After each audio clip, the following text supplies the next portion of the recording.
वो रिजेक्ट कर दी गई है पेंडिंग एट नोडल ऑफिसर। सीधा खारिज है इनका आवेदन। कोई कमी नहीं, कोई बेसी नहीं।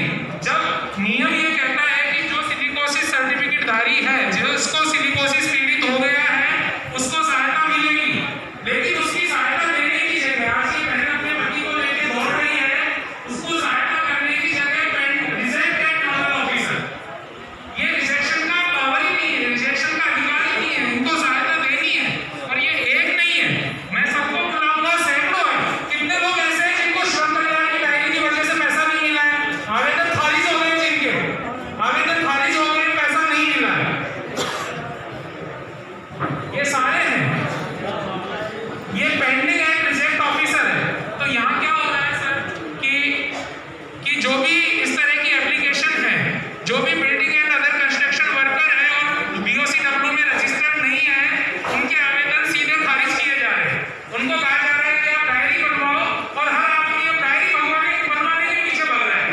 भाई क्यों डायरी बनवाए? सिलिकोसिस हो गया, उसको पैसा मिलना है, हर व्यक्ति डायरी बनवा रहा है। लेबर डिपार्टमेंट उन आवेदनों को खारिज कर रहा है। बोर्ड से वो जाते लेबर डिपार्टमेंट में, अब उसकी तो डायरी नहीं है, और डिपार्टमेंट में गलती से पहुंच भी गए तो डिपार्टमेंट को रिवर्ट करने हैं, ना कि उनको रिजेक्ट करने हैं। रिजेक्ट करने के बाद वो ऑनलाइन दोबारा आवेदन नहीं कर सकता, फिर कागज ठीक करके फिर वही कलेक्टर साहब के दफ्तर के चक्कर लगते हैं वापस। जी बिल्कुल, इनका कहना बहुत ही उचित है सर। जो अपनी पॉलिसी की जो मूल भावना रही, पॉलिसी जो इम्प्लीमेंट होना चाहिए सर, तो मैं थोड़ा आपसे निवेदन करना चाहूँगा सर। इस पॉलिसी में सर नोडल सोशल जस्टिस को बनाया गया है, और सर इसमें था कि सोशल जो ही इसका सर्टिफिकेशन होगा किसी भी श्रमिक भाई बहन का, जिस दिन सर्टिफिकेशन हो जाएगा, जैसे ऑटो पेंशन जा रही है, वैसे ऑटो उसके 3 लाख की सहायता उसके खाते में भामाशा प्लेटफॉर्म के चली जानी चाहिए। और ये जो कौन देगा, बीओसीडब्ल्यू का बीओसीडब्ल्यू फंड से या डीएफएफटी से या सोशल जस्टिस से, वहाँ से वो पैसा उस डिपार्टमेंट से ले लिया जाएगा। लेकिन वैसा सर इम्प्लीमेंट हो नहीं पाया, इसीलिए आज इन लोगों को दिक्कत आ रही है। हम तो आपसे यही गुजारिश करेंगे सर, जो इनको तुरंत जो ही सर्टिफिकेशन हो जाए सर, 3 लाख के इनको इन खाते में तुरंत राशि हस्तांतरित हो जानी चाहिए, क्योंकि बीओसीडब्ल्यू सर जयपुर से इनके खाते में जाती है, सेम राशि सोशल जस्टिस के नोडल है उनके खाते में चली जाएगी।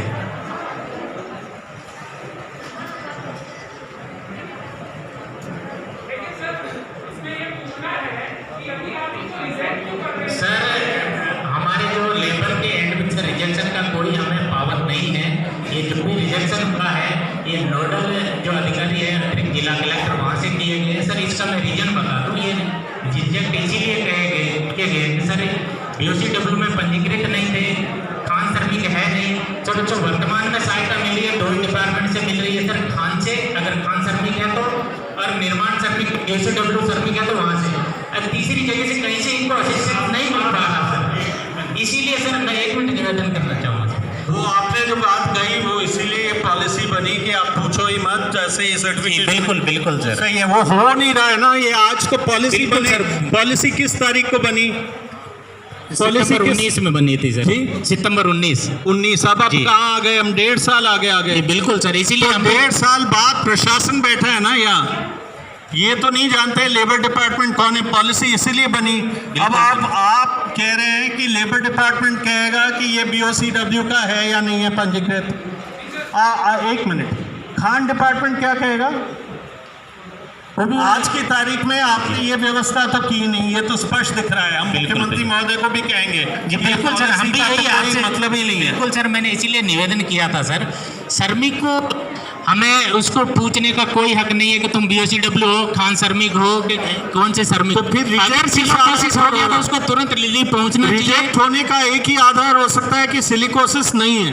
नहीं सर, मैं यही निवेदन का रिजेक्ट का सर, ये हमने जिला स्तर पे ये व्यवस्था की सर, क्योंकि इसको हमें रिलीफ दिलाना है। इस पॉलिसी के तहत उस आदमी को रिलीफ दिलाना है, तो सर खान से नहीं मिल पा रही है, लेबर से नहीं मिल पा रही है, इसलिए सर इसको रिजेक्ट करके रिलीफ सर इसका आवेदन भेजा गया सर। ये 2020 में सर्टिफाइड कॉस्ट का रिजेक्ट किया,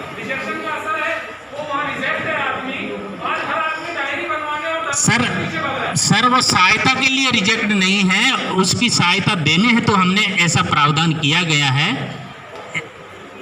लेकिन sanction pending at sanction generation कुछ और ऐसा सर बिल्कुल सर, इस पोर्टल पे ऐसी व्यवस्था नहीं है, इनका कहना बिल्कुल उचित है सर। इस पोर्टल पे भी हम बदलाव करवाएंगे सर, जो राशि लोकोसिस पोर्टल पे सर हम बदलाव करवाएंगे सर। विकल्प है, आप गलत कह रहे हैं। उसमें विकल्प है pending at sanction generation, pending at sanction, बहुत सारे विकल्प हैं।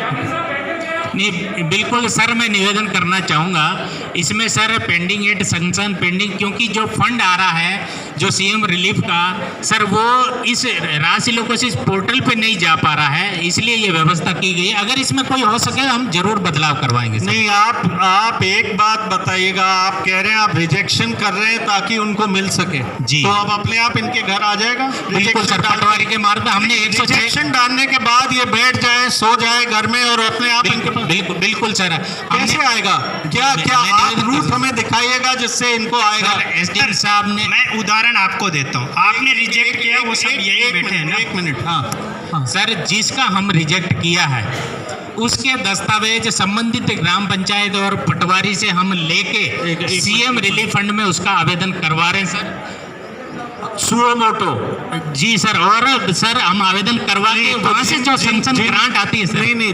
जिनका रिजेक्ट कराया है जी, आप गारंटी ले रहे हो सुओ मोटो इनको पैसा मिलेगा बिना इनके कुछ किए, तो वो रिजेक्शन नहीं, फिर आप वहाँ लिख दो प्रूफ, लेकिन पेमेंट पेंडिंग ये आप लिखिएगा ना। हाँ बिल्कुल सर, मैं आपसे आप ये कह रहे हो, आप रिजेक्शन थोड़ी कह रहे हो, आप कह रहे हो कि रिजेक्शन नहीं है सर, तो सीएम रिलीफ फंड के हेतु भेजा गया आवेदन है, तो उसमें सर हम राशि लोकोसिस पोर्टल पे हम कलेक्टर साहब से एक लेटर लिखवा के बदलाव करवाएंगे सर।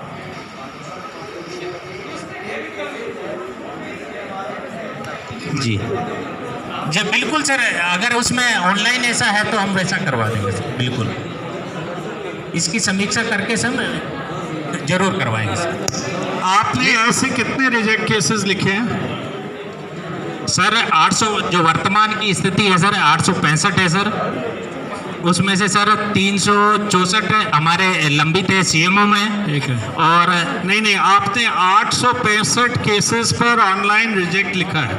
नहीं सर, प्राप्त हुए सर हमें। रिजेक्ट कितने लिखे कितने रिजेक्ट? 947 है सर हमारे। 947 को जिनको स्लिपकोसिस था आपने रिजेक्ट लिखा? जी 947 जी सर, 947। और उनमें से उसमें से सर 865 का हमने आवेदन 947 का ये था कि आपके यहाँ से सर्टिफिकेशन नहीं था। जी सर, और आप कह रहे हो कि खान विभाग में भी उनका पंजीकरण रिजेक्ट गया क्या? आपने रिजेक्ट कर दिया कि ये हम नहीं देंगे जी, खान विभाग ने भी रिजेक्ट किया क्या? जी रिजेक्ट किया सर, खान विभाग सर। आपने किस आधार पर? सर ये मैं पहले ही सर आपसे निवेदन किया था सर, ये हमारे स्तर पे ये रिजेक्ट नहीं है। तो कौन कर रहे हैं? ये नोडल अधिकारी जो अतिरिक्त जिला कलेक्टर है उनके स्तर, जी उनके एडीएम स्तर साहब पे कर सर। रहे हैं। किसकी रिकमेंडेशन पर कर रहे हैं? वो सर दोनों खान और लेबर की रिकमेंडेशन पे तो कर रहे हैं। आपके 947 केसेस में गया है कि हम नहीं देंगे, जी और जो खान के यहाँ वहाँ से भी गया है कि नहीं देंगे? तभी सर रिजेक्ट हुआ है। नहीं, वो गया है क्या?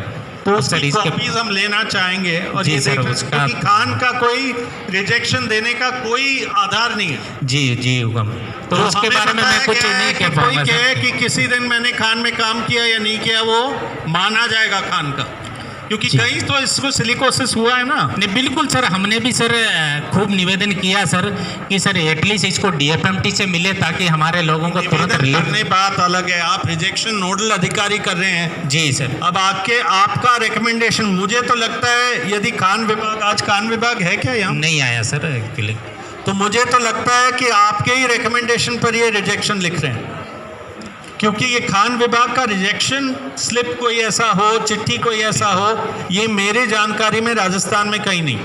खान विभाग के साथ बहुत पहले ये पूरी बातचीत हो गई थी कि आप कोई सर्टिफिकेशन नहीं मांगेंगे यदि कोई है कि नहीं है, केवल BOCW मांग रहा है कि आप हमारे यहाँ पंजीकृत होने चाहिए। खान कोई पंजीकरण नहीं मान रहा है। जी सर, तो ये आज कलेक्टर साहब आएंगे तो इसको सॉर्ट आउट करेंगे। जी।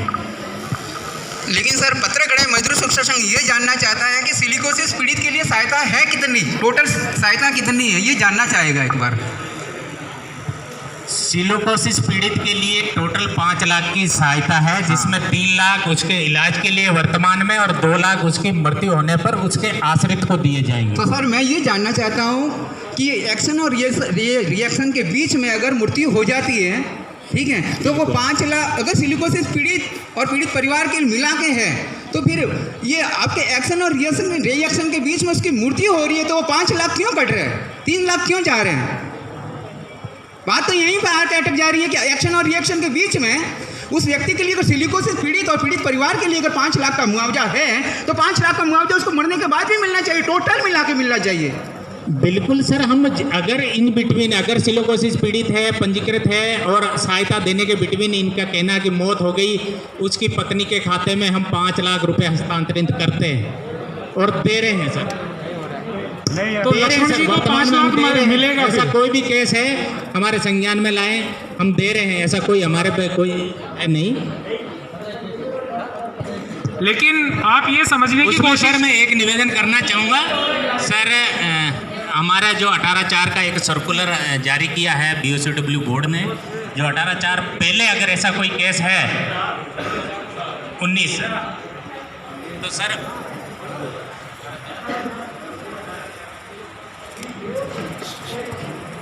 और हमारे एरा कोई पीड़ित है जिन्होंने आवेदन किया कि मृत्यु हुई है, ने उन्होंने खाली पे लाके मिलिया, एरा कोई आवेदन है माए